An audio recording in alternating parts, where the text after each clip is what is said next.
आमीन। आए खुदा की आवाज के लिए पास्टर शहजाद आलम का भरपूर इस्तकबाल करें।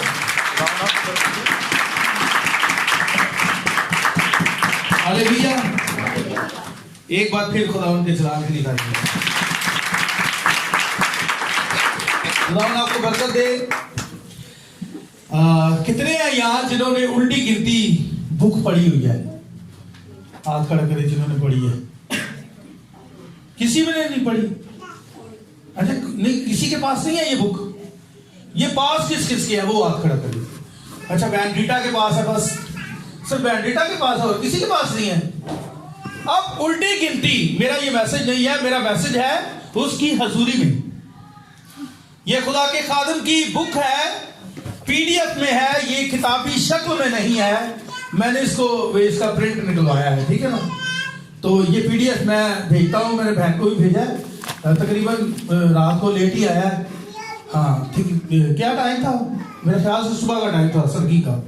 तो मैंने बहन को सेंड किया, भाई नवीद को। तो पीडीएफ आपके पास है, ये किताबी शक्ल में शायद 10 साल के बाद आए, मुझे नहीं पता कब आएगी ये बुक, ठीक है ना? शायद साल के बाद आ जाए, अंदाजा नहीं है मुझे। पर बहुत सारे पीडीएफ जो हैं वो हमारे पास हैं। अगर आप में से कोई पीडीएफ पढ़ना चाहता है तो मैं उसे आपकी तरफ सेंड कर दूंगा। बहुत ज्यादा पीडीएफ है, ठीक है ना? ये टोटल मैसेज जो है शायद 10-20 साल लग जाए। शायद आप जब हम बुजुर्ग हो जाएंगे या हमारी बहनें, तो फिर शायद मैसेज आधे से ज्यादा थोड़ा सा होगा, 1000 भी नहीं होगा, पर पीडीएफ में बहुत ज्यादा है। अगर आप पढ़ना चाहते हैं तो जरूर मेरे से जो है ना पीडीएफ ले सकते हैं। हाँ, हमने देखा है कि मैसेज बहुत कम है, तो मेरी बहनें मेरे भाई पढ़ना चाहते हैं, खुदा के कलाम को जानना चाहते हैं, तो हम फिर जो मजीद किताबें पढ़ना चाहते हैं उनको हम पीडीएफ सेंड करते हैं। आमीन। अब मेरा आज का मैसेज जो है वो उसकी हजूरी में, पर मैं बात कर रहा था उल्टी गिनती। क्या? अब उल्टी गिनती, अब खुदा की गिनती कहां से शुरू होती है? 1 से। खुदा ने पहले दिन काम किया, दूसरे दिन काम किया। अब जब आप उल्टी गिनती पढ़ेंगे तो आपको मजा आएगा। खुदा ने पहले दिन किया काम, दूसरे दिन किया, तीसरे दिन, चौथे दिन, और फिर 5वां और 6वां दिन, और उसके बाद खुदा ने क्या किया? आराम किया। यहां पर खुदा की गिनती खत्म। इसके बाद 8, 9, 10 नहीं है। उसके बाद क्या है? फिर 1 है, यानी कि फिर 8वां दिन यानी 1। खुदा ने 7वें दिन क्या किया? आराम किया। मैं शॉर्टकट आपको बता रहा हूं उस पूरी किताब का निचोड़। अब इफिसस की कलीसिया जो है ये 1 है। ऐसे ही 7वीं कलीसिया का क्या नाम है?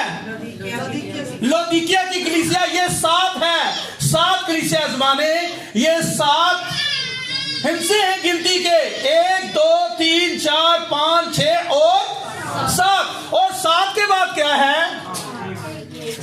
7 के बाद फिर रप्चर है, सफर शुरू हो जाएगा। समझे? तो इस बुक को जरूर पढ़ें, इसके अंदर बड़े मुकाशफे हैं। खुदा उनके जलाल के लिए एक बार फिर तारीफ दें। हम अपने कलाम की तरफ जाते हैं। आए मेरे साथ, में ज्यादा देर आपको खड़ा नहीं रखना चाहता। मेरे साथ यशाया की किताब निकालें। यशाया नबी अंबियाई अकबर में से एक था, यानी बड़े नबी, जिसमें हिजकियेल है और बड़े बड़े नबी। अब बाइबल में जितने नबी हैं, सारे नबी जो हैं वो अंबियाई अकबर नहीं है, पर ये यशाया जो है वो बड़े नबियों में से एक नबी है। निकाल लिया सबने? यशाया की किताब, उसका 6 बाब है, उसकी पहली आयत से हम खुदा के कलाम को सुनेंगे। पढ़ने में कोई भी रहनुमाई कर सकता है, जरूरी बात नहीं है कि बहन बेटा पढ़े या भाई हरून पढ़े, आप में से भी कोई पढ़ सकता है, आजादी है, कोई भी पढ़ दे, जिसकी आवाज जरा आप ध्यान पढ़ दें, कोई बात नहीं है। यशाया की किताब, उसका 6वां बाब, उसकी पहली आयत से। जिस साल में अजिया बादशाह ने वफात पाई, मैंने खुदावंद को एक बड़ी बुलंदी पर ऊंचे तख्त पर बैठे देखा, और उसके लिबास के दामन पर हैकल मामूर हो गई। उसके आसपास सराफीम खड़े थे, जिनमें से हर एक के 6 बाजू थे। हर एक 2 से अपना मुंह ढांपे था और 2 से पांव और 2 से उड़ता था। और एक ने दूसरे को पुकार कर कहा, कदूस कदूस कदूस रब्बुल अफवाज है, सारी जमीन उसके जलाल से मामूर है। और पुकारने वाले की आवाज के जोर से आसमानों की बुनियादें हिल गईं और मकान धुएं से भर गया। तब मैं बोल उठा कि मुझ पर अफसोस, मैं तो बर्बाद हुआ, क्योंकि मेरे होठ नापाक है और निजस सब लोगों में बसता हूँ। क्योंकि मैं आंखों में बादशाह और रब्बुल अफवाज को देखा।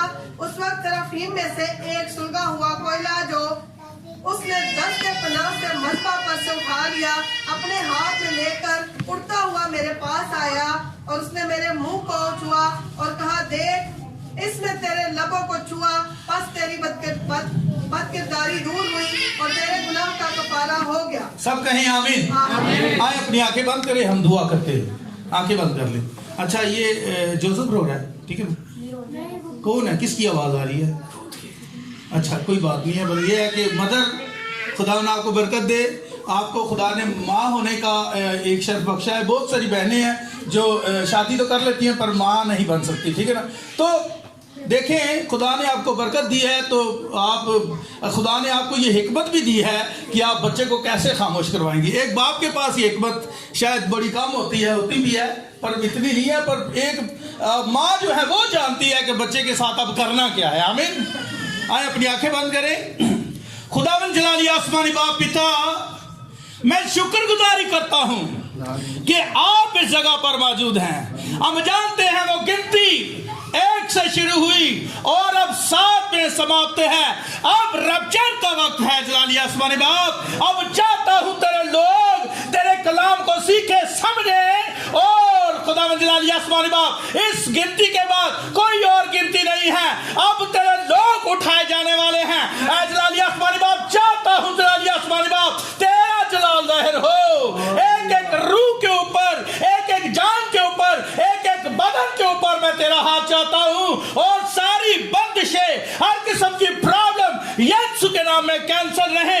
और खुदावंद ये जगह, ऐ खुदावंद जिस जगह पर तू उतरा हुआ है और खुदावंद तू यहाँ मौजूद है, तेरा हाथ बड़ा हुआ है, तेरा मसा है खुदावंद। ऐ जलाली आसमानी बाप, ये झुके हुए सर, इनका घर से आ जाना, अपने बहुत सारे कामों को छोड़कर तेरी हजूरी में आना, तेरे कलाम को पहला दर्जा देना, इस बात का सबूत है कि तू इनके दरमियान है, बल्कि इनके अंदर है। और बहुत जल्द तेरे लोग उठाए जाने वाले हैं यीशु।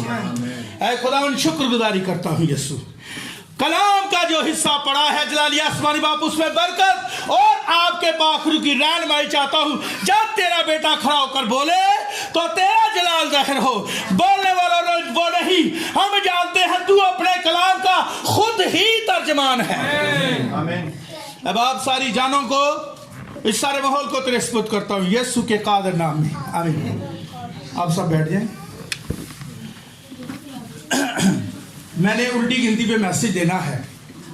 ये खुदा के खादम ने पैदाइश से शुरू किया है ऐसे कि जब खुदा ने दुनिया को बनाया, पैदा नहीं किया, क्या किया? तख्लीक किया। हाँ, वहां पर कोई भी चीज पैदा नहीं हुई थी। खुदा पैदा नहीं करता, क्या करता है? तो वो खालिक है, वहां से उसने आगाज किया। फिर हम देखेंगे कि 7 कलीसिया ज़माने जो मकाशफा में लिखे हुए हैं, वहां तक, यानी कि रप्चर तक, ये गिनती का क्या हुआ, कहां से शुरू हुई और कहां पर। और जो खुदा के बेटे और बेटियां हैं वो समझते हैं मैं क्या बात कर रहा हूं। तो आपने इस बुक को जरूर पढ़ना है। जिसके पास नहीं है वो ढूंढे, या मैं कहीं से अरेंज कर दूंगा उनको, क्योंकि मैंने बहुत सारी बहनों को, भाइयों को दे दी है। मेरे पास भी शायद 2-3 शायद पढ़ी हूं, मैं आपको दे दूंगा, ठीक है ना, जिनको चाहिए। यहां पर हमने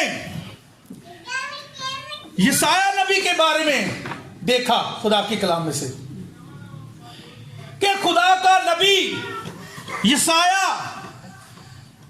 किन नबियों में शुमार होता है। इसका अंबियाई अकबर में बड़े नबियों में शुमार होता है।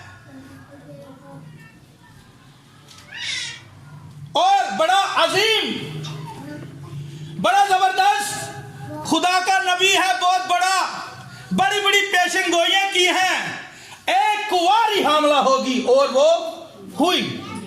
ऐसा नबी, ये मकाम था ईसाया नबी का, खुदा का वफादार, और इसका इख्तिताम इसकी खिदमत का, और इसका कैसे हुआ, एक चीरे से इसको चीर दिया गया,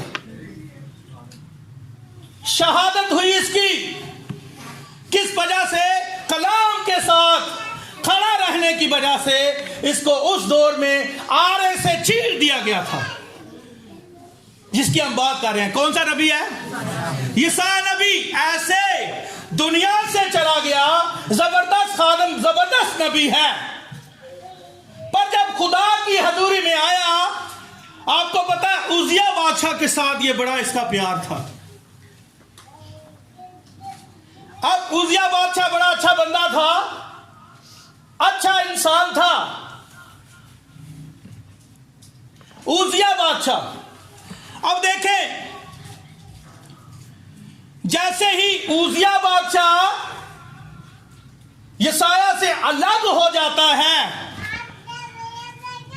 आपको पता है यसाया ने इस उजिया बादशाह को, वो अच्छा शख्स था, इसे पसंद करता था यसाया। जब तक ये बादशाह इसके साथ रहा, खुदा इसके साथ हम कलाम नहीं हुआ, अलग होना पड़ेगा। अच्छा बादशाह था, उसने उसको मुकद्दस आदमी, अब अच्छे में और मुकद्दस में या नेक में फर्क होता है, उसने अच्छा समझ के उस अजीम बादशाह को हैकल में रहने की इजाजत दी। अब मेरा ये मैसेज नहीं है, मैं आपको बताता हूं, जैसे ही उजिया बादशाह यसाया से अलग हो गया तो ये जरा उदास हो गया। अब जरा बाइबल पढ़ेंगे तो आपको पता चलेगा वहां क्या हुआ था। ये बादशाह के अलग होने से क्या हो गया? उदास हो गया। और जैसे ही उजिया बादशाह इससे अलग हुआ तो खुदा की बड़ी रोया यसाया नबी पर जाहिर हुई। अब क्या देखता है यसाया? खुदा का तख्त देखता है और 4 सराफीन, जिनका काम है आग को लेकर आना, आग पर काम है इनका। अब बादशाह अलग हो गया, उजिया बादशाह, फिर यसाया को एक बड़ी रोया नजर आई तो यसाया चला उठा, उसे कहा मेरे नाजिस लब हैं। एक बड़ा नबी जब खुदा की हजूरी में आता है तो अपने आप को हकीर और बड़ा छोटा और बड़ा कमतर महसूस करता है। समझ आ रही है? हम बहुत सारी जगहों पे जाते हैं, बहुत सारे लोगों में बैठते हैं, अपने रिश्तेदारों में, रिलेटिव में जाते हैं, हम शादियों पर जाते हैं या हम दीगर जगहों पर जाते हैं, हम बड़ा अच्छा फील करते हैं, बड़ा अच्छा फील करते हैं, सब ठीक है, हम समझ रहे होते हैं हम ठीक हैं। पर जब पूरा दिन गुजारने के बाद एक वक्त ऐसा है कि जिसमें एक इबादत का एहतमाम है और खुदा की हजूरी का वक्त है, जब कोई इंसान बाहर घूमता है तो अच्छा फील करता है, जब खुदा की हजूरी में आता है तो अपने आप को बड़ा छोटा और बड़ा हकीर और बड़ा कमतर महसूस करता है। क्यों करता है? क्योंकि वह खुदा की हजूरी में आ गया है। जब कोई खुदा की हजूरी में आता है तो फिर होश आती है। दिन पूरा हमने बहुत बुरा गुजारा या बुरा हफ्ता, पर जब इबादत में आते हैं तो फिर समझ आती है हम किधर किधर गलत थे, कहां कहां गलती की। ऐसा है ना जब हम खुदा की हुजूरी में आते हैं तो अपने आप को बड़ा हकीर और बड़ा छोटा महसूस करते हैं। तो ऐसा ही महसूस किया था इस बादशाह के दोस्त ने, जिसका नाम क्या था? यसाया नबी। जबरदस्त नबी है, पर जब खुदा की हुजूरी में आया तो चला उठा, खुदा की हजूरी में चला उठा। मैं नजिस लब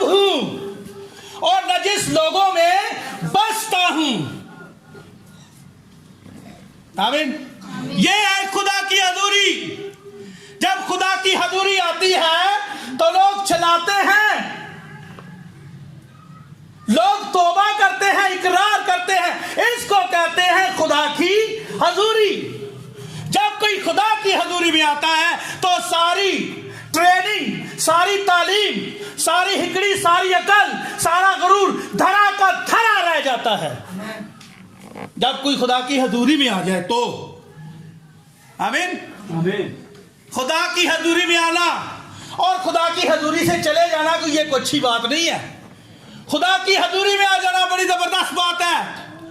जब कोई खुदा की हजूरी में आया तो उसकी जिंदगी में अनोखा ही काम हुआ। अब मैं आपको बताता हूँ, खुदा के खादम विलियम ब्रैनम कहते हैं इस किताब में, उसकी हजूरी में, वो कहते हैं एक बच्चा छोटा सा कंबल में लिपटा हुआ मुर्दा सा मेरे पास आया।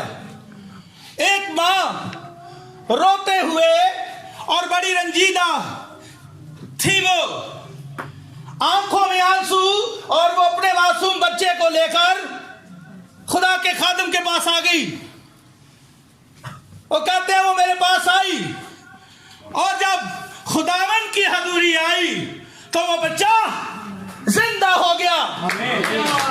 अब जब बच्चा जिंदा हुआ, वो कहते हैं कि अजीब सा माहौल था। वो बच्चा कंबल में लिपटा हुआ जिंदा हो गया। मैं देख रहा था वहां बहुत हजारों लोग थे। वो तादाद बताते हैं, इसमें शायद 5-7 हजार की तादाद है, मुझे अब सही याद नहीं है, मैंने उसको लिखा नहीं है, अब मुझे याद भी नहीं है, पर इतनी है, तादाद बहुत बड़ी थी। और खुदा के खादिम कहते हैं लोगों ने चिल्लाना शुरू कर दिया, बेहवास हो गए और औरतें बेहोश हो गई। कहता मैं ऐसे खड़ा पुरपट पे देख रहा था, औरतें चला रही हैं, लोग अपने गुनाहों का इकरार कर रहे हैं। वो कह रहे हैं खुदावन हम गुनहगार हैं, हमने वो गुनाह किया, हमने इसके साथ ये किया, उसके साथ ये किया है, अपने गुनाहों का इकरार कर रहे थे। कुछ लोग दौड़ते हुए मजबा के पास आके सरनगू हो गए। आमीन। खुदा की हजूरी के बारे में बता रहा हूं। खुदा के खादिम कहते हैं ऐसा क्यों हो रहा था? वो औरतें बेहोश क्यों हो रही थी? वो औरतें हाथों को उठाकर क्यों चला रही थी? वो नारे क्यों लगा रही थी? इसलिए कि वो समझ गए थे, सारे हजारों लोग उनको समझ आ गई थी ये इंसान से बालातर है, हम खुदा की हजूरी में आ गए हैं। ये खुदा की हजूरी। खुदा खादिम कहते हैं उनको पता था कि हम खुदा की हजूरी में आ गए हैं। तो जब खुदा की हजूरी में आते हैं तो फिर हमें जरा देखें, हम यशायाह से बड़े खादिम तो नहीं है, ऐसे ही है ना? देखिए ऐसे बड़े बड़े खादिम जब खुदा की हजूरी में आते हैं तो चला उठे हैं। आमीन। खुदा की हजूरी, हम बात कर रहे हैं खुदा की हजूरी में। अब पहला इंसान कौन था? पहला इंसान जी आदम था। और आपको पता है पहली खातून कौन सी थी? हवा। इस दुनिया में जहां से आगाज हुआ पैदाइश की किताब में हम देखते हैं। और हम देखते हैं कि खुदा का बंदा जिसका नाम क्या है? आदम। अब उसको खुदा ने कहा था कि तू बाग का हर दरख्त जो है उसे बेरोक टोक खा सकता है, पर एक दरख्त में से नहीं खाना तूने। आमीन। नहीं खाऊंगा। खुदा का बेटा था। अब उसके साथ एक औरत थी, खातून, उसकी बीवी। खुदा ने कहा आदम का अकेला रहना अच्छा नहीं है। खुदा ने उसके लिए एक मददगार का इंतजाम किया। कैसे किया आपको पता है? अब क्या हुआ? उस खातून ने फल खाया और अपने शौहर को दिया। अब ठंडे वक्त में खुदा आया करता था, ठंडे वक्त में खुदा आया करता था। अब खुदा आया, उसकी हजूरी आ गई और आदम भाग कर झाड़ियों में छुप गया। उसने वो कौन से पत्ते थे? अंजीर के पत्ते थे। हाँ जी, अंजीर के पत्तों से अपने आप को ढांप लिया और खुदा ने कहा आदम, आदम तू कहां है, कहां है तू आदम, मैं तेरे लिए आया हूं, ये हजूरी तेरे लिए है, मेरे बेटे बाहर आ जा, मैं तेरे लिए आया हूं, तू मेरा बेटा है, मैं तेरा बाप हूं, किधर है तू? आए खुदावन, मैंने तेरी आवाज सुनी और मैं डरा, डर कर भाग गया। क्यों? क्योंकि वो जानता था कि वो अपने खालिक की हजूरी में आ गया है। तो जब कोई खुदा की हजूरी में आता है तो अपने आप को जरा छोटा फील करता है। जितने मर्जी दुनिया में कोई ऐसा खादम है जो कहे कि मेरे अंदर तो कोई कमी नहीं है, वाह मैं परफेक्ट हूं, कोई नहीं है ऐसा कोई? बेशक हम कामिल हैं, पर हमें कामिल किसने किया है?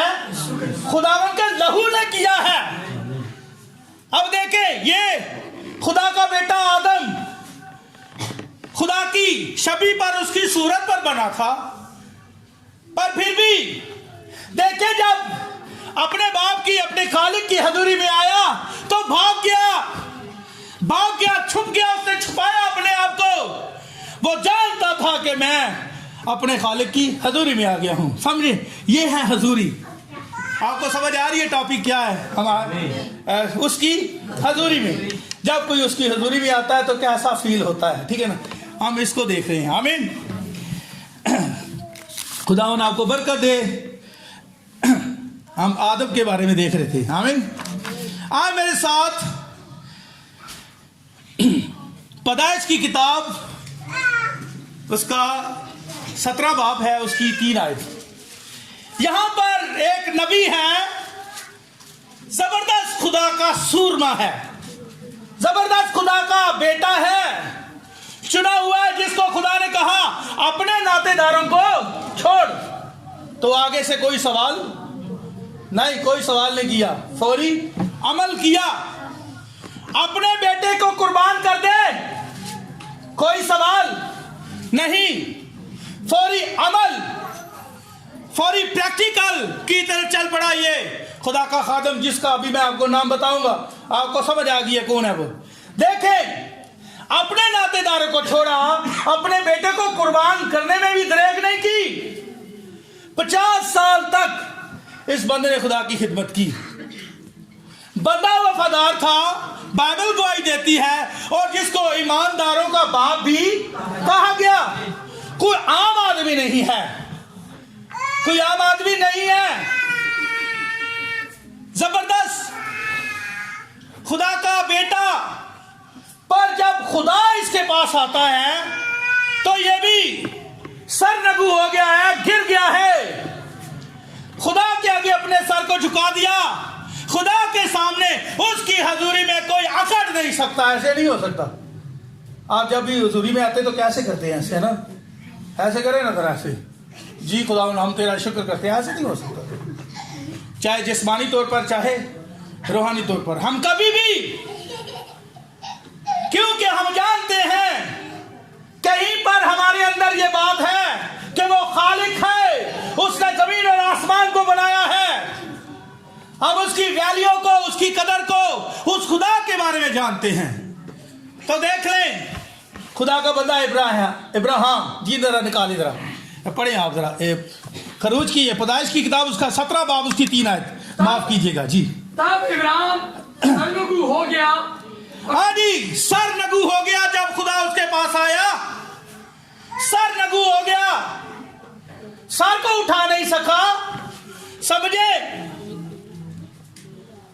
क्योंकि वो जानता था कि मेरा खालिक आ गया है, खुदा की हजूरी आ गई है। जब कोई खुदा की हजूरी में आता है तो सर नगू होता है, मुंह के बल खिंच जाता है, सजदे में चला जाता है, अपने गुनाहों का इकरार करता है, उसको जलाल देता है। हालेलुया।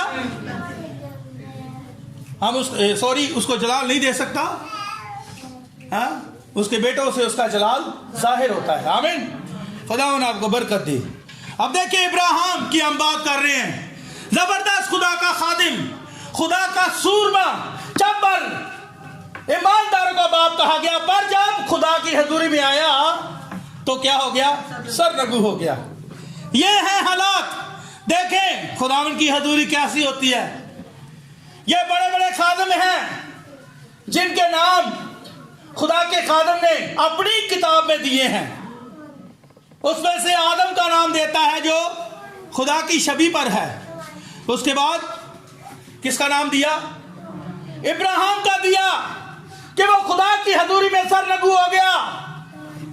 खुदा की हजूरी ऐसी है। आए मेरे साथ एक और है, बड़ा नाम है, ठीक है ना? खरूज की किताब, उसका 3 बाब और उसकी 6 आयत। हम मूसा को देखते हैं, हम मूसा को देखें। मूसा एक जबरदस्त नबी है और उसे पता है कि उसको किस लिए दुनिया में भेजा गया है। अपने मकसद को जानता था वो, उसको पता था कि मैंने अपनी कौम को छुड़वाना है, इनको मैंने मिस्र से निकालना है। वो अपने मकसद को जानता था, उसको पता था कि वो दुनिया में क्यों आया है। जबरदस्त वफादार नबी, बड़ा हलीम था ये, खुदा के कलाम को पूरा करता था ये। बस कलाम जहां आ गया है वहां खड़ा हो गया है ये बंदा, चाहे सामने कोई फिरौन है, पानी है, जो मर्जी है, बस कलाम के साथ खड़े हैं भैया। चाहे कुछ भी हो जाए, हम कलाम को पहला दर्जा देंगे। ऐसा नबी था ये। और इसने क्या किया? इसने हर वो ट्रेनिंग हासिल की अपने लोगों को छुड़वाने के लिए। ये बड़ा अच्छा आदमी और बड़ा अच्छा आलिम था, बड़ा अच्छा आलिम था। और ये चाहता तो ये मिस्री जो लोग थे, मिस्र के जो लोग थे, जो खुद में बड़े आलिम थे, उनको सिखा सकता था। ये खुदा की ऊंच नीच को जानता था, ये सब जानता था। ये खुदा के कलाम को ए से लेकर जेड तक भी जानता था, इसे पता था। ये खुदा के कलाम से वाकिफ था। पर एक दिन क्या हुआ? बेड़ों को हाँकता हुआ अपने ससुर की बियाबान की परली तरफ चला गया। आमीन। बियाबान की परली तरफ चला जाता है तो वहां पर जब उसने देखा कि एक झाड़ी में आग लगी हुई है और वो झाड़ी भस्म नहीं होती, बड़ा हैरान, कतराता हुआ आगे की तरफ बढ़ा देखने के लिए। और खुदा भी देख रहा था कि बंदा मेरी तरफ कतरा कर आ रहा है। तो जब ये वहां पहुंचा तो इसने जूती उतार दी, क्योंकि वो जानता था कि मैं अपने खालिक की हजूरी में आ गया हूं। ये है वो सरनगू हो गया, सरनगू हो गया। उसने सजदे में चला गया वो उसने अपने सर को झुका दिया और बेशक कलाम में लिखा है उसने अपनी जूती उतार दी थी, क्योंकि वो जान गया था कि मैं खुदा की हजूरी में भैया खड़ा हूं। ये है खुदा की हजूरी। देखे, जब खुदा की हजूरी होती है, जहां भी आती है, तो फिर वहां पर लोग आंखें नहीं खोल सकते। मैं आपको सही बता रहा हूं। चलाते हैं लोग, तौबा करते हैं, नारे लगाते हैं। जहां खुदा की हजूरी होती है, जब खुदा की लोग कहते हैं ना हजूरी हजूरी, इधर हजूरी होती है। हजूरी को समझे, हजूरी क्या है? ये है हजूरी। जब हजूरी आती है तो बड़े बड़े नबियों की हिकड़ी निकल जाती है।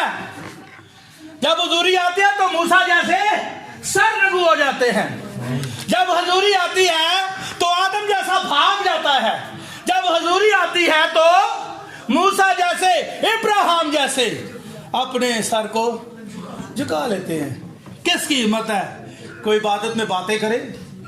जब खुदा की हजूरी आती है तो फिर खुदा का जलाल जाहिर होता है। आमीन। खुदा उनके जलाल की तारीफ है, ये बात सच है। आमीन। देखें मूसा की जिंदगी में खुदा ने क्या किया। आए मेरे साथ, मैं एक और रेफरेंस आपके सामने रखना चाहता हूं। खरूज की किताब, उसका 19वां बाब, उसकी 19वीं आयत।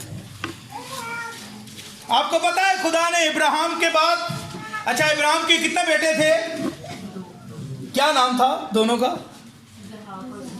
इस्माइल और इसहाक, 2। उसके बाद इसहाक में से कितने बच्चे हुए? क्या नाम था? याकूब और एसाऊ। उसके बाद याकूब में से कितने हुए जी? याकूब के 12 बेटे, और 12 बेटों में से क्या हुआ? एक बड़ी कौम बनी, जिसका नाम बाद में क्या हुआ? बनी इसराइल। इसराइल याकूब का नाम था, पर बाद में उनके बेटों की पैदाइश के बाद जब उनकी नस्ल बढ़ी तो उस कौम को भी बनी इसराइली कहा गया है। आमीन। तो एक दिन खुदा ने कहा, मैं बनी इसराइल के साथ बात करूंगा, मुखातिब होऊंगा इनके साथ। वो मख्तून थे, हकाम उनके पास थे, खुदा की बरकतें उनके साथ थी, खुदा का हाथ उनके ऊपर था। बेशक उनके लिए मान भी बरसता है, बड़े बड़े मौजज़े उन्होंने देखे, पर फिर भी एक दिन खुदा ने मूसा को कहा, जरा पढ़ी जी, जरा निकालिए खरूज की किताब उसका 19वां बाब उसकी 19वीं आयत से।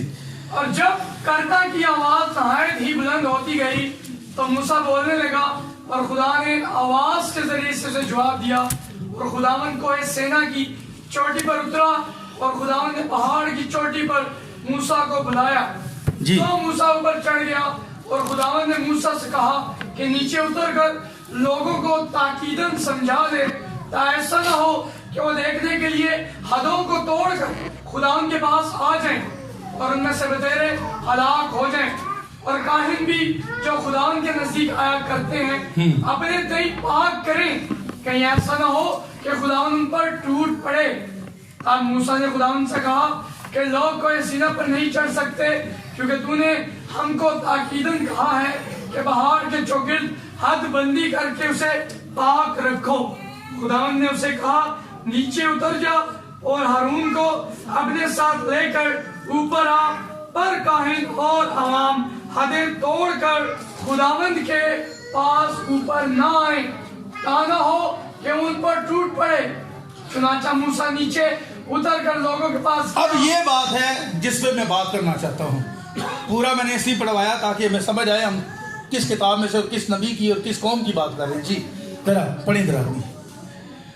और खुदा ने ये सब बातें फरमाई के खुदावन तेरा खुदा जो तुझे मुल्क मिस्र से और गुलामी के घर से निकाल लाया मैं हूँ। मेरे हजूर तू गैर मबूदों को ना मानना, तू अपने लिए कोई तराशी हुई मूरत ना बनाना, ना किसी चीज की सूरत बनाना जो ऊपर आसमान में या नीचे जमीन पर या जमीन के नीचे पानी में है। तू उनके आगे सजदा ना करना और उनकी इबादत ना करना। अच्छा अभी 19 बाब और उसकी 16 आयत से पढ़ना शुरू करें जी, बल्कि इसकी 14 आयत से पढ़े। खरूज की किताब उसका 19वां बाब और उसकी 14 आयत। तब मूसा पहाड़ पर से उतर कर, हाँ जी, पहाड़ से उतर आया और उसके बाद और लोगों के पास गया। अब लोगों के पास गया खुदा का मैसेज बताने के लिए जी। और उसने लोगों को पाक साफ किया जी, और उन्होंने अपने कपड़े धो लिए। और उसने लोगों से कहा कि तीसरे दिन तैयार रहना और औरत के नजदीक ना जाना। हाँ, तीसरे दिन इंतजार रहना, खुदा उनकी हजूरी आने वाली है, खुदा तुम्हारे साथ बात करने वाला है, तो तैयार हो जाओ खुदा की आवाज सुनने के लिए। और आगे देखिए क्या हुआ है। जब तीसरा दिन आया तो सुबह होते ही बादल गरजने। अब तीसरा दिन आ गया। अब तीसरे दिन क्या होता है? बादल गरजे हैं जी। आमीन। और बिजली चमकने लगी। हाँ, अब तीसरे दिन को ज़हन में रखें, तीसरा दिन क्या हो रही है बात, ठीक है ना। हाँ, बादल गरजे। आगे और पहाड़ पर काली घटा छा गई। हाँ, पहाड़ पर काली घटा छा गई और करना की आवाज बहुत बुलंद हुई। हाँ, करना की आवाज बुलंद नहीं बल्कि बहुत बुलंद हुई। और आगे क्या है? और सब लोग डेरों में कांप गए। हाँ जी, डेरों में कांप गए। खुदा बात करना चाहता है बनी इस्राएल कौम के साथ जो बहैसियत एक कलीसिया की तशबीह है। खुदा बात करना चाहता है, पर जब खुदा ने बात की, करना की आवाज बुलंद हुई तो लोग कांप गए। इस गज की आवाज को सुनकर, घटाओ को देखकर वो अपने डेरों में कांप गए। कलाम में लिखा है कांप गए। अब आगे क्या कहते हैं। और मूसा लोगों को कहमगाह से बाहर लाया, आमीन। कि खुदा से मिलाए। हाँ, खुदा से मिलाने के लिए लाया। भैया ओ आज खुदा तुम्हारे साथ मिलना चाहता है। ओ खुदा की हजूरी में लेकर आ रहा था। कहाँ लेकर आ रहा था? इधर आओ, मैं तुम्हें एक खादिम का काम है कि क्या करे, लोगों को खुदा की चर्च में नहीं लेके आना। चर्च में आना अच्छी बात है, पर हमारा मकसद क्या है कि हम उनको यीशु के पास लेकर जाएं। आमीन। तो यही काम खुदा के बंदे मूसा ने किया। पर आगे क्या हुआ?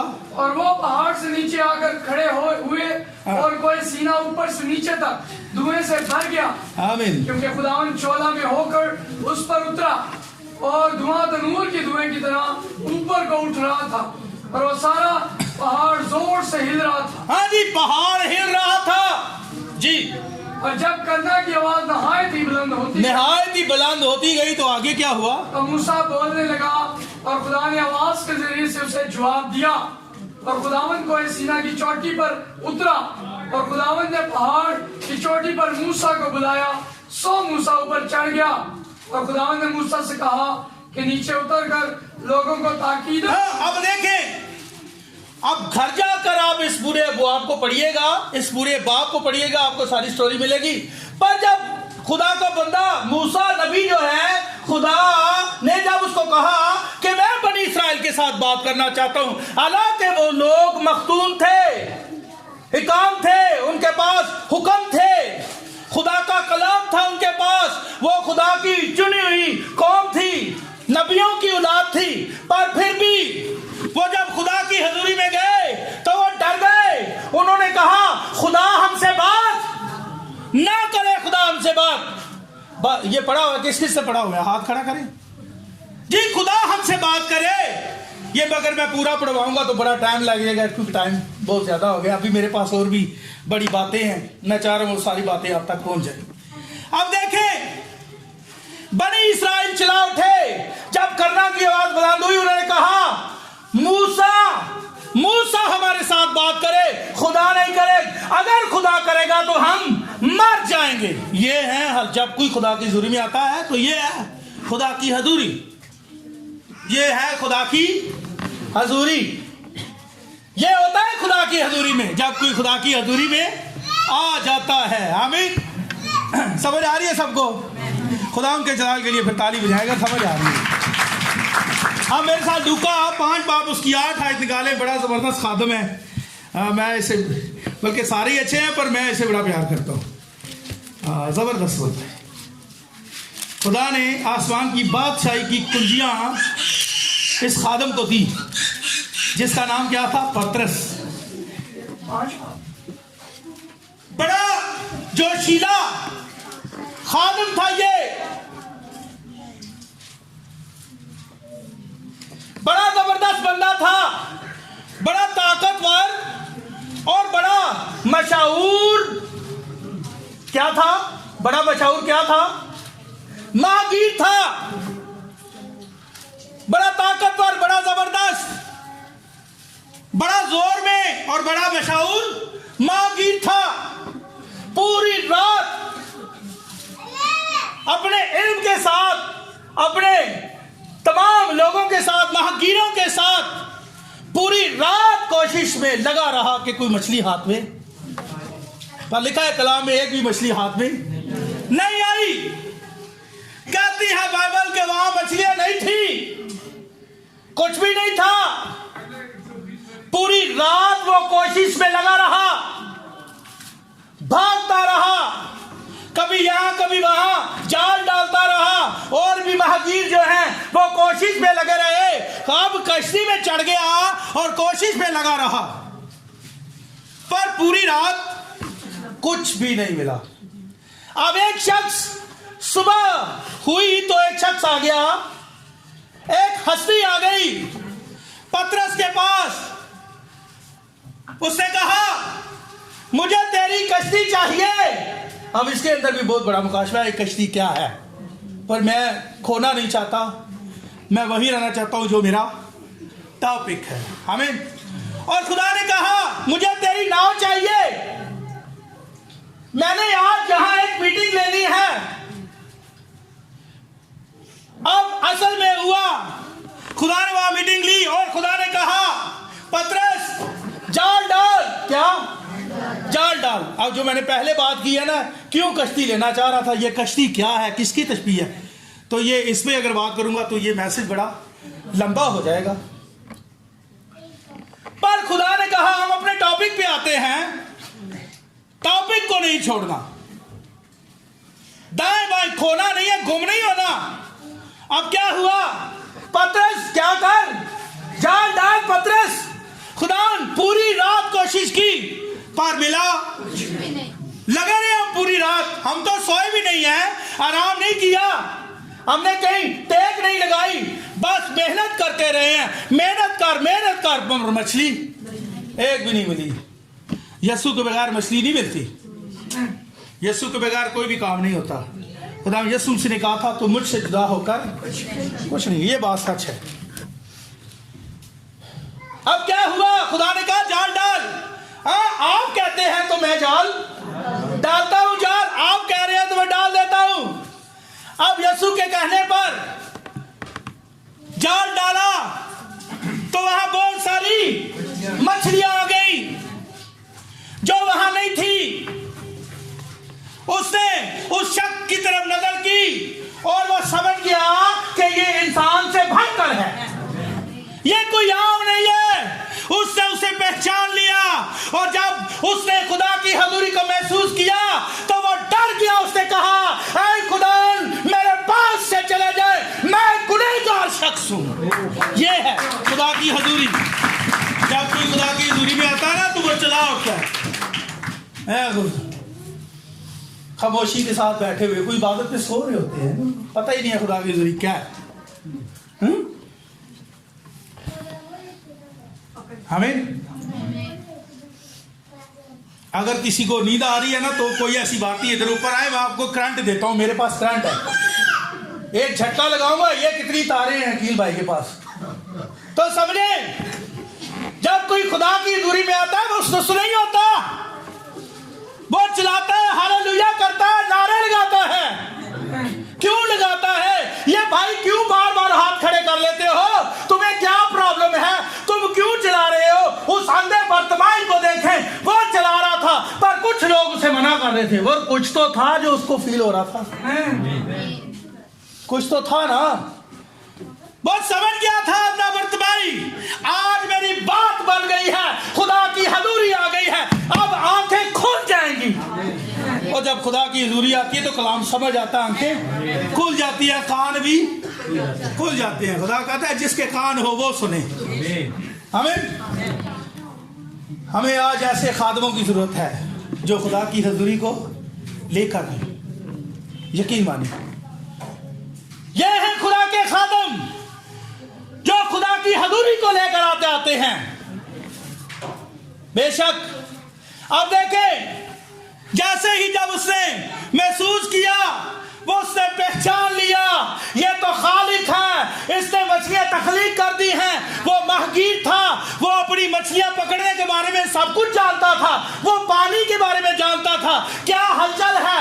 उसने कहा ये कैसे हो गया, ये इंसान से बढ़कर है, मैं इसे पहचान गया हूं, ये मेरा मुनज्जी यीशु है। उसने कहा खुदावन मेरे पास से चले जाए, मेरे पास से चले जाए, मैं क्या हूं, मैं गुनहगार हूं। खुदा ने कहा डरो नहीं, बस ये है खुदा का आगे। खुदा ने ये नहीं कहा तूने ये किया था, मैं तुझे गिनाता हूं तूने क्या क्या किया था, बैठ जा, तूने तौबा कर लिया है ना, ठीक है, ऐसा नहीं।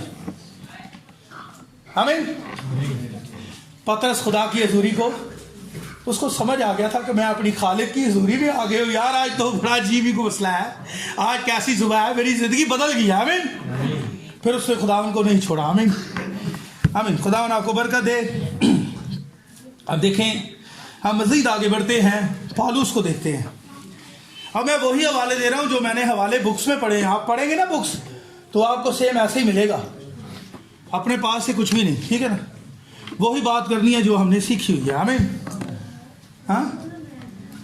इसलिए आजादी के साथ बात करते हैं, ना डर होकर। अब पौलुस को देखते हैं, अमाल 9 बाब उसकी पहली 3 आयत आपने कई बार पढ़ा है, गिनती में भी आपको नहीं पता होगा, कोई बात नहीं, बस इसे आपको पता है, आप लिख लें हवाला। अब खुदा का बंदा पालूस रसूल, जिसको हम पालूस के नाम से जानते हैं, खुद साख्त इंसान था, जिसका नाम पहले क्या था? साउल नाम था। खुदा के लोगों के खिलाफ था, खुदा के कलाम को, वक्त की आवाज को, उस दौर की आवाज को, यीशु मसीह की सलीबी पैगाम को बहुत बड़ी बिदअत समझता है। पर एक दिन क्या हुआ? आसमान से कलाम में लिखा नूर चमका और वो फिर पड़ा। और जब उसे उस आग के सतून को देखा, उसने कहा ये तो वही सतून है, ये तो वही है सतून, क्योंकि बिन्यामीनी कबीले से ताल्लुक था, कट्टर फरीसी था, कालकिया शहर में रहता था, ये गमीएल का शागिर्द था, है ना। और थियोलॉजी जो थी उसकी ट्रेनिंग इससे ली हुई थी, थियोलॉजी की ट्रेनिंग, खूब ट्रेनिंग की हुई थी, और बचपन से ही खुदा का दावेदार था। ये था दावेदार, पर सलीबी पैगाम को अभी तक समझ नहीं सका। अब नूर चमका और वो घिर गया और उसने पहचान लिया ये तो वही सतून है। जब साउल ने देखा कि ये वो सतून है जो मेरे बाओ अजदाद की रहनुमाई किया करता था, ये तो वही सतून है, तो वो समझ गया कि वो कितना गलत है। उसने कहा खुदावंद तू कौन है, मेरे पीछे क्यों पड़ा है? उसने कहा मैं यीशु हूं जिसे तू सताता है। समझ गया यीशु का मुकाशफा, यीशु मसीह की अहमियत को समझ गया। यीशु क्या था? उसके जेल में यह बात फंसी हुई थी, उसके साथियों के जेल में यह बात थी, एक इंसान होकर जिंदगी की रोटी कैसे हो सकता है? एक इंसान होकर अपने आप को खुदा कैसे कह सकता है? एक इंसान होकर वो सोता कैसे है? जब खुदा है तो क्यों सोता है? खुदा है तो क्यों थकता है? उनके जहनों में ये बात थी। पर जब सतून को देखा तो सर नगू हो गया, झुक गया, सर को झुका दिया, सर को झुका दिया। उसी वक्त उसने मसीह का खुदा होने का इकरार किया था। वो मुकाशफा उसे मिल गया था, वो समझ गया था वो कितना गलत है, वो समझ गया था कि मैं अब खुदा की हजूरी में आ गया हूं। देखिए खुदा की हजूरी आई है, समझ आ रही है हजूरी क्या है? हजूरी जब आती है तो फिर कुछ होता है। आमीन। हम अब समझ गए खुदा की हजूरी क्या है। खुदा की हजूरी कुछ करती है ना, मौजज़े होंगे, कुछ ऐसा होगा, खुदा किसी की जिंदगी को बदल कर रख देगा। बेशक खुदा यहाँ मौजूद है, हमारा ईमान है, पर मैं खुदा की हजूरी की बात कर रहा हूँ। जब कोई शख्स जो यहाँ चर्च में बैठा है, हो सकता है वो 40 साल से चर्च में आ रहा है, पर जिस दिन बेटा तू खुदा की हजूरी में आ गया ना, तो तुझे पता चलेगा कि तू कितना गलत है, तूने कितने बुरे काम किए हैं। एक शख्स गुनाह करता है, बुरे काम करता है, करता रहे, पर जिस दिन वो खुदा की हजूरी में आ जाता है तो वो फिर उसे खुदा की हजूरी में ले आए, वो सब कुछ छोड़ देगा। आमीन। खुदा के जलाल के लिए ताली बजाए, ये बात सच है। आमीन। मैं जल्दी से आगे बढ़ता हूं, मेरे पास टाइम कम है। मुकाशफा की किताब, उसका पहला बाब, उसकी 7 आयत। यहां पर एक मुकद्दस आदमी है जिसके साथ खुदा बड़ा प्यार करता है, यूहन्ना है, यूहन्ना आरिफ। ये खुदा के सीने के साथ लगा रहता था। ये शागिर्दों में सबसे, समझ गए ना, ये छोटा कौन है?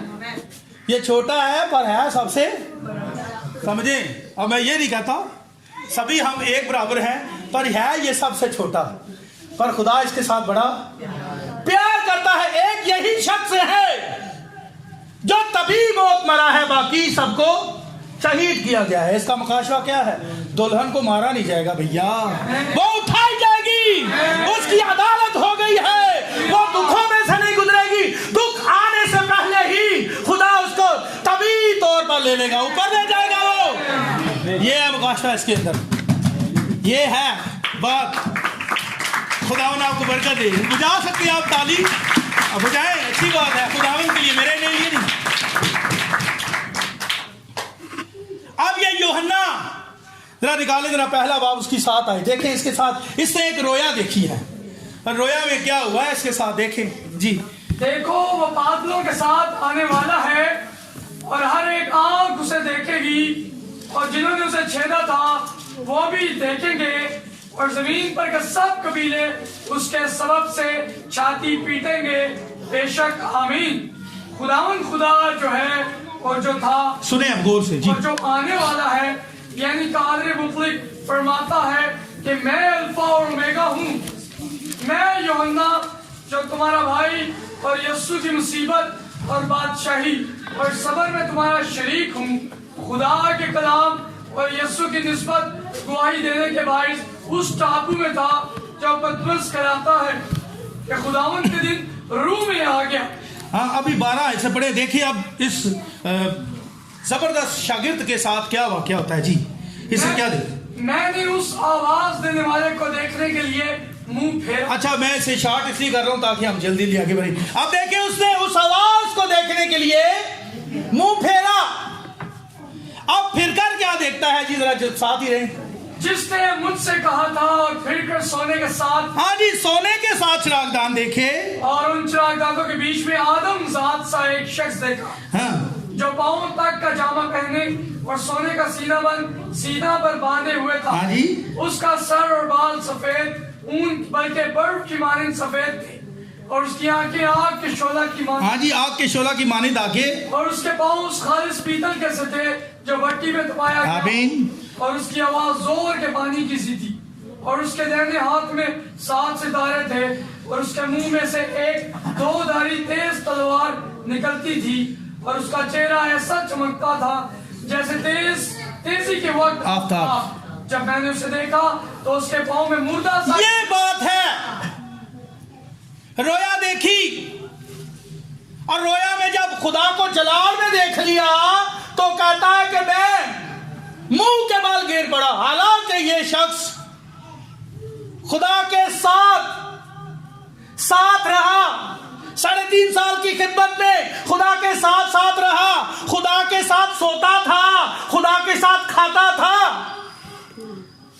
उसके ऐसे सीने पर सर रखकर बाकी शागिर्द ये बातें करते थे, बड़ा प्यारा है, बड़ा प्यारा है, इसको खुदावन बड़ा प्यार करते हैं, इसका क्या होगा। और वो उसके साथ खाता है, उसके साथ पीता है। खुदावन जहां कहीं जाता यूहन्ना को साथ लेकर जाता। आप देख ले, जहां भी गया बाइबल की स्टडी करें, हर जगह ये खुदावन के साथ ही है। आमीन। खुदावन जहां भी जाता है इसे साथ लेकर जाता है। बड़ी बड़ी मेन जगह पर लेकर गया खुदावन ने इसे जलाल दिखाया। तबरियास की झील में देखें, आपको मिलेगा, यूहन्ना को पता चलेगा यूहन्ना क्या है। इतना कुछ देखने के बावजूद खुदा के साथ खाने वाला, उसके साथ रहने वाला, आखिरी दम तक उसके साथ रहा, उसके साथ सोया। पर जब उसने उसे जलाल में देखा तो बाइबल कहती है मुर्दा सा गिर पड़ा। ये है खुदा की हजूरी। सोचें, आप 40 साल से शायद चर्च आ रहे हैं, मैं हर संडे चर्च आता हूं, मैं यकी देता हूं, मैं चंदे देता हूं, गीत गाता हूं, ठीक है। पर जिस दिन कोई खुदा का बेटा या बेटी जब खुदा की हजूरी में आ जाते हैं तो फिर वो साकर नहीं बैठ सकते। आमीन। तो सोचे, जब वो उस वक्त आपके सामने आएगा, जब आप उठाए जाएंगे तो सब कुछ ही बदल जाएगा। सब कुछ ही बदल कर रख देगा। वो क्या मकाम होगा उस वक्त, बड़ी जबरदस्त बात है। आमीन। ये सही बात है ना। हालेलुया।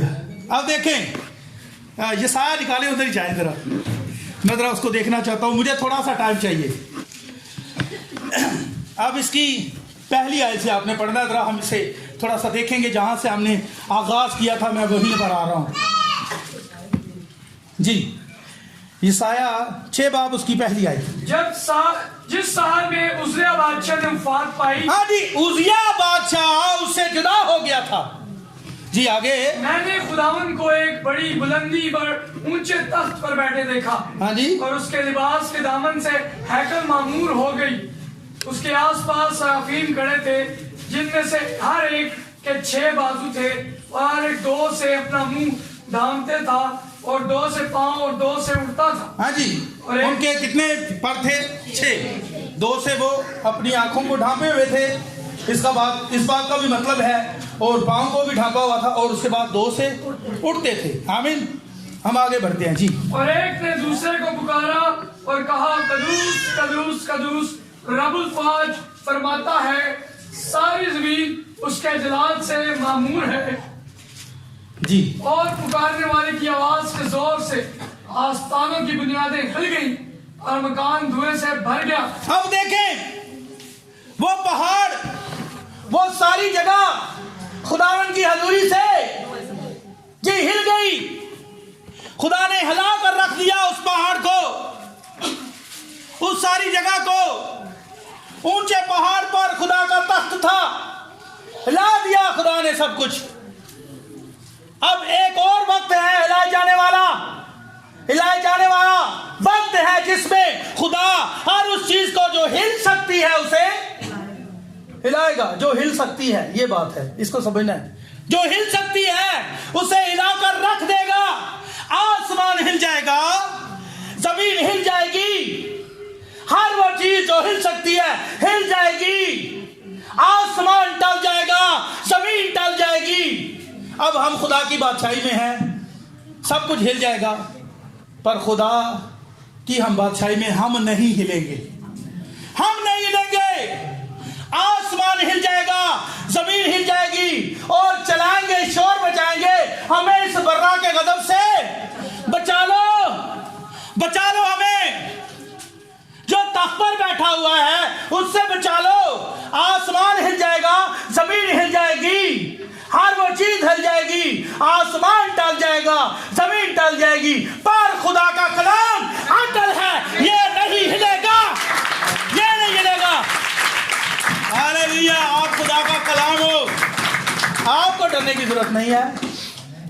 जिन्होंने इकरार किया है उनको डरने की जरूरत नहीं है। जिनकी जिंदगी में वक्त की आवाज है उनको डरने की जरूरत नहीं है। खुदा अपने कलाम को, अपनी बादशाही को नहीं हिलाता, बल्कि हर उस चीज को हिला देगा जो हिल सकती है। आमीन। तो हमने क्या करना है? अब देखिए, इतने बड़े खुदा के खादम, इतने बड़े खुदा के सूरमा, जब वो खुदा की हुजूरी में आए तो वो चला उठे, तौबा की, तो फिर उनका क्या बनेगा? जिन्होंने तौबा नहीं की, जो खुदा की हुजूरी में आकर इकरार नहीं करते, अपने गुनाहों का इकरार नहीं करते, भला फिर उनका क्या बनेगा? जब राष्ट्रवादी मुश्किल से निजात पाएगा तो फिर बेदीन क्या ठिकाना? समझे? इकरार किया उन्होंने। जब इतने बड़े नबी, आप उनसे बड़े नहीं है, मैं उनसे बड़ा नहीं हूं। जब वो खुदा की हुजूरी में आते हैं तो अपने आप को सरनगू कर लेते हैं और झुक जाते हैं, खुदा के कलाम की तरफ ध्यान लगाते हैं, तौबा करते हैं, खुदा के साथ जुड़ जाते हैं, कलाम को पहला दर्जा देते हैं, उसकी वर्शिप करते हैं। फिर उनका क्या बनेगा जो तौबा नहीं करते? फिर इन लड़कियों का क्या बनेगा जो खुदा के कलाम से दूर हैं? फिर उन लड़कों का क्या बनेगा जो खुदा के कलाम को पहला दर्जा नहीं देते? अब खुदा के कलाम को पहला दर्जा देना क्या है, बड़ा लंबा हो जाएगा, समझे? तो हमें क्या करना है? इस वक्त से आने से पहले ही, उठाए जाने से पहले ही क्या करना है? हमें इकरार करना है, खुदा के कलाम को अपनी जिंदगी में लेना है। आमीन। जब हम खुदा के कलाम को अपनी जिंदगी में लेते हैं तो फिर खुदा का जलाल जाहिर होता है। अब मेरे साथ यूहन्ना की इंजील उसका 4 बाब उसकी 25 और 30 आयत देखें। यहाँ पर एक फाहिशा औरत है जिसके 5 शौहर है, कर चुकी है, 6ठा जो है वो भी उसका नहीं है, खुदा ने कहा। अब देखिए इसके साथ क्या होता है। मैं आपको रेफरेंस दे रहा हूँ, ये लिख लें तो घर जाकर जो है ना इसे ज़रूर देखिएगा, फिर आपको बेहतर और ज़्यादा समझ आएगा। अगर हो सके तो ये बुक पढ़े उसकी हजूरी में जी। इतने में उसके शागिर्द आ गए और ताजुब करने लगे कि वो औरत से बातें कर रहा है। तो भी किसी ने ना कहा कि तू क्या चाहता है, या उससे इसलिए बातें करता है। बस औरत अपना घर गड़ा छोड़कर शहर में चली गई और लोगों से कहने लगी, आओ एक आदमी को देखो। अब देखें, खुदा ने उसके अंदर की सारी बातें बता दी उसको। खुदा ने बता दिया, वो उसको पहचान गई। उसने कोई सवाल नहीं किया। उसने कहा, हम जानते हैं जब मसीह आएगा हम उसका इंतजार कर रहे हैं। खुदावन ने कहा, और जिसका तुम इंतजार करते हो मैं ही हूं। तो जब उसे समझ आ गई और उसने कोई सवाल नहीं किया, वो बाकी सामरिया शहर में और जो बात उसने सीखी थी उसने अपने दीगर लोगों को, अपने खानदान को, अपने शहर के लोगों को बताई। अब यहां पर एक बात है, जिसके पास खुदा का कलाम आता है अब उसका काम है कि दूसरों तक भी लेकर जाए। आमीन। अगर आप नहीं लेकर जाएंगे तो फिर इसका जवाब आपको ही देना पड़ेगा। अगर आप कलाम को जितना जानते हैं समझे उतना ही आप फंस रहे हैं। अगर फंस रहे क्यों है? अगर आप उसको आगे डिलीवर नहीं करते, आगे नहीं बताते। यीशु ने कहा, तमाम दुनिया में जाकर अंजील की मुनादी करो। समझे, पतरस को पता चला, इब्राहिम को पता चला, अब मूसा को देखकर उसको पता चल गया कि वो खुदा के साथ ठीक नहीं है। उसने इकरार किया, वो खुदा के कलाम के साथ खड़ा हो गया। एक दिन उसकी मुलाकात हो गई खुदा की कुव्वत के साथ। उससे पहले उसने कोशिश की, पर जब खुदा की कुव्वत के साथ वो मिल गया, यहोवा के बारे में उसने और जाना, तो वो फिर दावेदार था कि वो अपनी कौम को वहां से निकाले। उसका काम है कि अपनी कौम को वहां से निकाले जो मिस्र में फंसे हुए थे। जबरदस्त खुदा का खादिम था। उसने जरा कोशिश की थी खुद से काम करने की, पर फेल हो गया। फिर उसे भागना पड़ गया। पर जिस दिन उसने खुदा की हुजूरी को देख लिया तो फिर देखे अकेले गया और बड़ी कौम को क्या कर लिया? बर्बाद कर दिया। और अपनी जो कौम थी उनको वहां से निकाल लाया। आप पतरस को देखें, जैसे ही उसे पता चला फिर वो कहता है, जब रूकदस मिला क्या कहता है? बस इस्राएल का सारा घराना यकीन जान ले, खुदा ने उसी यीशु को जिसे तुमने मसलूब किया, खुदावन भी किया और मसीह भी किया। और जब उन्होंने ये सुना तो उनके दिलों पर चोट लगी। ये बात है, अगर आपके दिल पर चोट लगी है, आपके पास खुदा का कलाम आ गया है, तो फिर दूसरों तक लेकर जाएं। नहीं तो यही कलाम तुम्हारा आपको साफ देना पड़ेगा। वो तोड़ा समझ ले जिसने दबा दिया था, ठीक है, तो लेकर जाना है। आमीन। जब भी किसी के पास खुदा का कलाम आया वो आराम से बैठ नहीं सका, घर में नहीं बैठा, निकला बाहर। खुदा का कलाम लेकर जाऊंगा, अपने बहन भाइयों को बताऊंगा, अपने रिश्तेदारों को बताऊंगा, अपने मोहल्लेदारों को बताऊंगा, जहां जहां जा सकता हूं, जहां जहां मुझे यीशु लेकर जाएगा, रूह लेकर जाएगा, मैं वहां जाकर खुदा का कलाम बताऊंगा। आमीन। अब जल्दी से हिस्कियल निकालें उसका 33वां बाब। वहां देखें एक टावर पर एक निगहबान बैठा हुआ है। अब खुदा ने यहां इस किताब में बताया है कि निगहबान जो है, जिसके पास खुदा का कलाम है, जिसके पास खुदा की आवाज है, वो एक टावर पर या दीवार पर बैठा है। वो आने वाली आफत के बारे में बताता है, आने वाली कोई वबा के बारे में अपनी कलीसिया को, अपनी कौम को बताता है। निगहबान, ये कौन सा वक्त है? ये ईसाया की किताब को देखें। ये निगहबान, ये कौन सा वक्त है? उसने अपने निगहबान को, एक निगहबान जो है ट्रेनिंग ली हुई है उसने, उसका पता है कि ये यीशु नाम की बपतिस्मे की मनादी नहीं कर रहे, ये तो ठीक नहीं है। अब उसको चाहिए कि वो अपनी कलीसिया को बताए कि ये गलत है। जरा पढ़ने वाला लिखा हुआ है। हाँ, हिस्कियल उसका अच्छा नहीं बताया था मैंने, 33वां बाब, उसकी पहली आयत से पढ़ना शुरू करिए। फिर खुदावंद का कलाम मुझ पर नाजिल हुआ। हाँ जी, मुझ पर नाजिल हुआ। आदमजाद, हाँ जी, तो अपनी कौम के फर्जंदों से मुखातिब हो, अपनी कौम के फर्जंदों से मुखातिब हो जी, और उनसे कह, जिस वक्त मैं किसी सरजमीन पर तलवार चलाऊं और उसके लोग अपने बहादुरों में से एक को ले और उसे अपने निगहबान ठहराएं। जी, बहादुरों में से बुज़दिल निगहबान नहीं होते, बहादुर होते हैं। खुदा दलेर को लेता है जो खड़े होकर ये कह सके कि यीशु नाम का बपतिस्मा है। आमीन। हाँ, बहादुरों में से ले जी, उनको निगहबान बनाना है। वो क्या करेंगे अब? और वो तलवार को अपनी सरजमीन पर आते देखकर, हाँ जी, तलवार आ रही है, निगहबान का काम है बता दे कि तलवार आ रही है। लोगों, खुदा के कलाम के साथ खड़े हो जाओ। यहाँ पर तुम ठीक नहीं हो, यहाँ पर तुम गलत हो, तुम सिगरेट पीते हो, तुम शराब चरसी हो, तुम खुदा की बादशाही में नहीं जा सकते। एक निगहबान का काम है कि अपनी कलीसिया को बताए ऐसे निगहबानों की जरूरत है, ऐसे खिदमत करने वालों की जरूरत है। अगर कोई बुज़दिल करेगा तो वो ज्यादा देर नहीं चल सकता, यहूदा की तरह, है ना। ये ज्यादा देर नहीं चलेगा। ये आगे पढ़े जरा, देखे क्या है। और वो तलवार को अपनी सरजमीन पर आते देखकर हाँ जी। नरसिंगा फूंके, हाँ जी, नरसिंगा फूंके, कलाम सुनाए, बताए अपने लोगों को कि ये दुरुस्त बात नहीं है, इसको ठीक करो। जी आगे। और लोगों को होशियार करे। जी, लोगों को होशियार करे, कलाम की बात बताए। जी, तब जो कोई नरसिंगे की आवाज सुने हाँ जी। होशियार ना हो। अगर कोई कलाम को पूरा नहीं करता तो फिर उसकी मर्जी है, फिर उसके लिए देखें। अब खादम ने बता दिया है, नरसिंगा फूंक दिया है, पर खुदा कहता है अगर कोई आवाज का लिहाज ना करे तो फिर क्या होगा। जी, और तलवार आए और उसे कत्ल करे तो उसका खून उसी की गर्दन पर होगा, वो मारा जाएगा। फिर इसकी पूछ जो है वो खादम से, निगहबान से नहीं होगी। खादम का काम है यहां से पुरपट से आवाज बुलंद करे। खुदावंद के खादमों का काम है वो घर से निकलें और मनादी करें और लोगों के घरों में जाएं और उनको खुदा के पाक रूह के पास लेकर आए। शागिर्दों ने भी यही किया था, आप भी ऐसे ही करें। अगर नहीं कर रहे तो फिर आपसे भी पूछा जाएगा। आमीन। जिसके पास भी खुदा का कलाम आया वो आराम से बैठा नहीं है, क्योंकि वो खुदा की हजूरी में आ गए हैं, तो आराम से कैसे बैठ सकते हैं। आमीन, आमीन।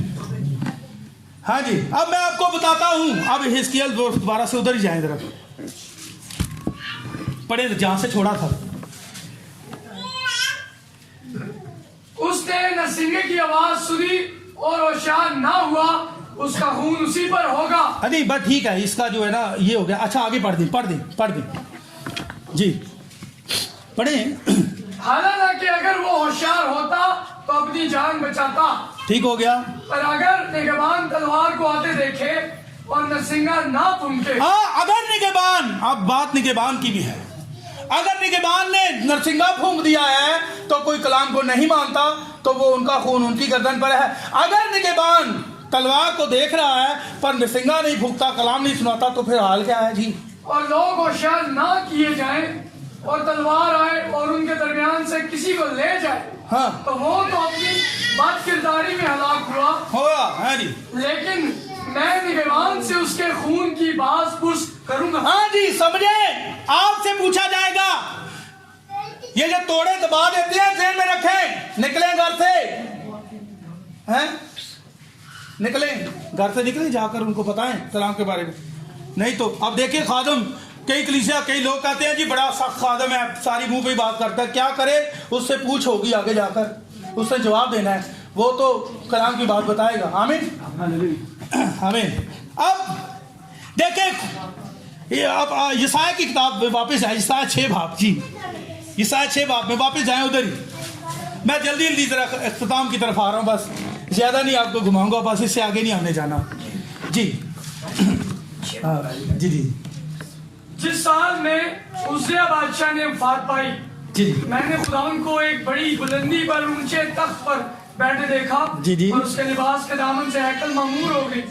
उसके आसपास सराफीम खड़े थे, जिनमें से हर एक के 6 बाजू थे, और एक 2 से अपना मुंह ढांपे था, और 2 से पांव, और 2 से उड़ता था। जी। और एक ने दूसरे को पुकारा और कहा, कदूस कदूस रब्बुल फौज है, सारी जमीन उसके जलाल से मामूर है। और पुकारने वाले की आवाज के जोर से आस्थानों के बुनियादें हिल गई, आस्थानों की बुनियादें हिल गई। जी, और मकान धुएं से भर गया। जी। तब मैं बोल उठा कि मुझ पर अफसोस, मैं तो बर्बाद हुआ क्योंकि मेरे होंठ नापाक हैं और निजस लब लोगों में बसता हूँ। जी आमीन। क्योंकि मेरी आंखों ने बादशाह रबुल फौज को देखा। जी जी। उस वक्त सराफीम में से एक सुलगा हुआ कोयला। हाँ जी, सराफीम इनका काम है, आग की ड्यूटी इनकी है। और उन्होंने एक चिमटा लिया है, जो भी लिया आप कलाम में पढ़ेंगे आपको मिलेगा। उन्होंने वो कोयला लिया सुलगता हुआ और किस नबी के जुबान पर रख दिया। ये आग और रुलकुनस की तशबीह है, क्योंकि उसने गुनाहों का इकरार किया था। हमें गुनाहों का इकरार करना है, उसके बाद फिर रुलकुनस की आग काम करेगी। ऐसे थोड़ी कर सकती है जी। आगे देखें, अब यहाँ पर तरतीब खुदा बता रहा है कैसे आग आती है जी। जो उसने दस्ते पनाह से मज़बा पर से उठा लिया, हाँ उठा लिया, अपने हाथ में लेकर उड़ता हुआ मेरे पास आया जी। और उससे मेरे मुंह को छुआ और कहा, देख इसने तेरे लबों को छुआ, बस तेरी बदकिरदारी दूर हुई और तेरे गुनाह का कफारा हो गया। हाँ जी, तेरे गुनाह का कफारा हो गया, तेरी बदकिरदारी दूर हो गई है। सुलगता हुआ कोयला तेरी जुबान पर रख दिया है, क्योंकि तूने इकरार किया है। तो जब खुदा की हजूरी में आते हैं, पहले इकरार करना है, फिर खुदा काम करेगा, फिर खुदा अपनी आग को भेजेगा। पर पहले हमने क्या करना है? इकरार करना है। खुदा की हजूरी में जब कोई आता तो पहले इकरार करता, फिर सुलगता हुआ कोयला, और उसके बाद हम देखते हैं आगे जी। उस वक्त मैंने खुदा की आवाज, हाँ जी, फिर वो खुदा की आवाज को सुन पाएगा। खुदा की आवाज सुनी और जिसने फरमाया, मैं किसको भेजूं और हमारी तरफ से कौन जाए? मेरी तरफ से कौन जाएगा, हम किसको भेजूं? अब एक बंदे ने इकरार नहीं किया गुनाहों का, उसकी जिंदगी में रुलकुनस काम नहीं कर रहा, वो ना जाए, उसको मना किया खुदा ने। खुदा ने कहा ठहरे रहो जब तक तुम्हें कुव्वत का लिबास ना मिल जाए। अब देखे, जब कुव्वत का लिबास मिल गया तो वो ठहरे। जब उन्होंने खुदा की हजूरी को देख लिया तो वो ठहरे बहरे नहीं हैं, वो बाहर निकले हैं। अंजीर की बुनियादी करो, ये है काम, असल काम ये है। खुशखबरी फैलाओ कि यीशु हमारा जिंदा है। और इससे यशायाह नबी जो थे, बड़ा नबी था। इसके 66, इसकी किताब के 66 अबवाब है और हर एक बाब में एक किताब है।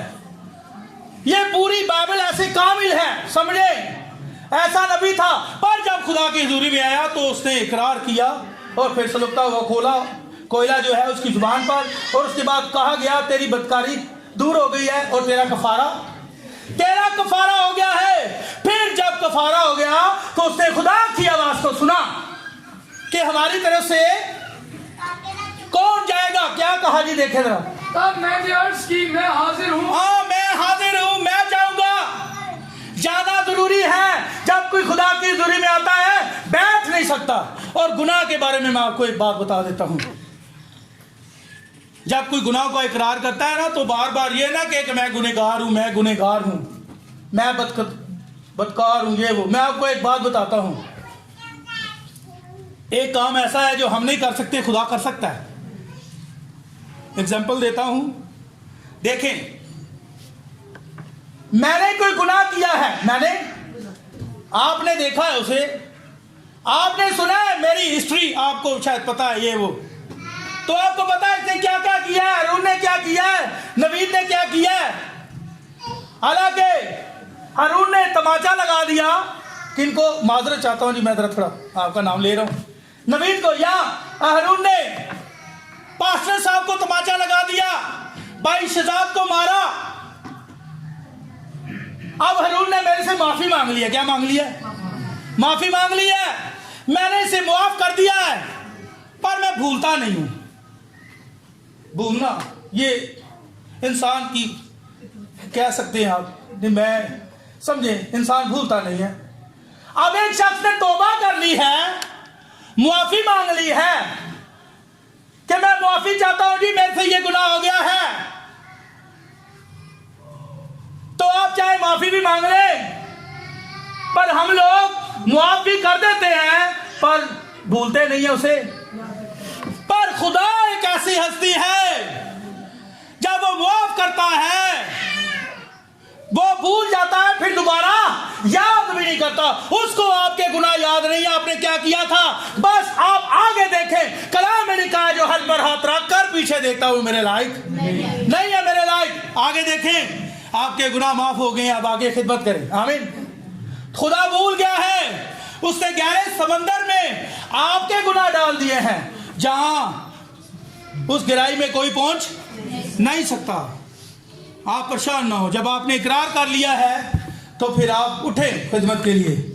फिर ये ना कहें बार बार कि मैं गुनहगार हूं, ठीक है ना, कहते रहें फिर अगर आपने कहना है, पर याद रखें खुदा तो भूल गया है। आमीन। हमारे हवास जो हैं, हमारे हवास 5 हैं, हम महदूद हैं, हम याद रखते हैं, पर वो लामहदूद है, वो भूल सकता है और फिर उसे याद भी, ये है वो लामहदूद है, समझे। हम याद रखते हैं, हम लामहदूद नहीं है, हम महदूद हैं। आमीन। ये सच बात है। अब एक मैं आपको स्टोरी बताता हूं, खुदा ने हमें माफ कर दिया है। जब कोई गुनाह का इकरार करता है तो समझे खुदा ने उसे माफ कर दिया। एक लड़की थी, वो किसी गांव में, किसी कलीसिया में, वो खुदावंद के जलाल के लिए गाती थी, खुदावंद की वर्शिप करती थी। और ऐसा हुआ, उसकी मां मर गई थी, उसका बाप जिंदा था। उसने अपने बाप को लिया और शहर में आ गई। कहां आ गई? शहर में आ गई, वहां रहने लगी। अब नई नई खातून के साथ, नई नई कलीसियाओं के साथ उसकी सलाम दुआ हुई और वो पहले जैसी नहीं रही। अब उसकी हरकतें जो थी, उसका जो उठना बैठना था, वो बदल गया। अब उसका बाप जो था वो बड़ा ईमानदार था, बाप बड़ा ईमानदार था। अब वो क्या करता, जब भी बाइबल पढ़ता, जब भी बाइबल की कोई आयत पढ़ता तो उसके अंदर उसे मशकाशवा नजर आता, क्योंकि खुदा ने उसके ज़हन को खोला हुआ था, वक़्त की आवाज से उसे रोशन किया था। वो जब पढ़ता, उस बेटी का बाप जो अभी तक ईमानदार था शहर में आके भी, तो वो जब भी पढ़ता तो खड़ा हो जाता और कहता, हालेलुया, प्रेज द लॉर्ड, खुदावंद जिंदा है, यहाँ मौजूद है, वो हमारी जिंदगी को बदल सकता है। वो चलाता और शोर करता। कभी कभी उसकी जो बेटी थी ना, बड़ी शर्मिंदा होती, मेरा प्यो है जी हरकत क्यों करता है, ये क्या हो जाता है ऐसे। वो घर में कहती, पापा ऐसे ना किया करें, मैं पढ़ी लिखी हूँ, मेरी बेइज्जती होती है। आप खड़े हो जाते हैं इबादत में, लोग आपको पता नहीं आप पर हंसते हैं लोग। हाँ समझे, आप पर हंसते हैं। मैंने देखा, वो बहन हंस रही थी, वो भाई हंस रहा था, आपने हाथ उठाए हुए थे, आप हालेलुया कह रहे थे, आज छलांग लगाकर कभी इधर कभी उधर ना किया करें ऐसे। क्या करते हैं ऐसे, क्यों करते हैं आप? मुझे शर्मिंदगी होती है। आप मेरे बाप हैं। वो क्या करती, उसका बाप था, अब कुछ कर भी नहीं सकती थी। एक बार ऐसा हुआ, उसमें घर में कोई इंतजाम किया, कोई खाने वाने का, कोई मीटिंग रख ली, कुछ औरतों को बुला लिया। उसने कहा, डैडी, अब वो पता था उसको डैडी कैसा है, उसने कहा ये तो खराब कर देगा सारा कुछ, ठीक है, ये तो गड़बड़। अभी भी ऐसे डैडी हैं जो आ जाते हैं, भाई खबरदार, ये क्या कर रहे हो, ये ठीक नहीं है, छोड़े, ये अच्छी बात नहीं है, कलाम के मुताबिक नहीं, अपने आप को ठीक करें। और डैडियों से लोग भागते हैं। अब वो ऐसा डैडी था, उसने कहा, अपनी डैडी तो बड़ा शोर डालता है, तो मेरी पार्टी जो है वो खराब हो जाएगी, मेरी जो है इंतजाम जो है वो सारा मीटिंग जो है खराब हो जाएगी। उसने डैडी को कहा, डैडी बात सुने, भलाई खाने पर मैंने ऊपर वाला पोर्शन जो है वहां पर आपके लिए इंतजाम किया, डैडी आप ऊपर चले जाएं। आप तो एक रूहानी शख्स हैं, आप खातून में और औरतों में बैठना पसंद नहीं करते। कई बार खातमों को कहते, भाई जी ਤੁਹਾਡਾ ਕੀ काम है थे, ਉੱਥੇ जाओ, पता है बोलेगा ना, ये तो सिखाएगा ਉਹਨੂੰ पहले, भाई जी ਤੁਸੀਂ जाओ घर है, वो यार तो साडा काम खराब कर देगा है। तो सबने, ओ भाई का इधर ही तो काम है, डैडी की इधर ही तो जरूरत है। अब हर बेटे को डैडी की जरूरत है। अब क्या है, उसे कहा, पापा आप ऊपर चले जाएं, भलाई खाना में ये किताब है, इसको पढ़ें, ये बड़ी अच्छी किताब है, दुनिया के बारे में बताती है, बस आपने इसको पढ़ना है, बस खामोशी के साथ पढ़िएगा, मेहरबानी से आपने शोर नहीं करना। तो उसने कहा पापा आप तो ऐसे इंसान हैं, रूहानी शख्स हैं, आप ऑटो में बैठना तो पसंद नहीं करेंगे। तो हाँ ये तो बात सही है, मैं ऊपर चला जाऊंगा, आप सही कह रही हैं। तो ठीक है डैडी आप ऊपर चले जाएं। और उसने उसकी बाइबल भी उसका ना दी, उसकी बाइबल उससे ले ली, ये ना हो कि बाइबल पढ़े तो छोड़ डाले। और लिहाजा उसने क्या किया, उसकी बाइबल को छुपा दिया और उसे एक किताब दे दी जो दुनिया के बारे में बताती थी। उसने कहा डैडी ये ऊपर जाकर पढ़े, ये अच्छी किताब है। ठीक है मैं इसे पढ़कर खुशी महसूस करूंगा। ऊपर चला गया डैडी पढ़ने के लिए। अब नीचे पार्टी चल रही थी, हाँ? अब नीचे मीटिंग हो रही थी, नीचे बड़ा जश्न हो रहा था। ऊपर डैडी ने उस किताब को पढ़ना शुरू किया तो वो खड़ा हो गया और उसने चिल्लाना शुरू कर दिया, हालेलुया प्रेज़ द लॉर्ड, खुदावंद यहाँ मौजूद है। वो नीचे होते बड़ी परेशान है कि ऊपर क्या मसला है, ऊपर क्या मसला है। और डैडी ने क्या किया, वो तेजी से भागना शुरू हो गया, हालेलुया प्रेज़ द लॉर्ड। उसने कहा अब तो बाइबल भी नहीं है, इसे क्या समझ आ गई है। बाइबल होती तो मैं अब कहती कि डैडी ने कोई आयत पढ़ी है तो छोड़ डाल दिया। अब डैडी को ऐसा क्या मिल गया उस किताब में, वो तो बाइबल नहीं है।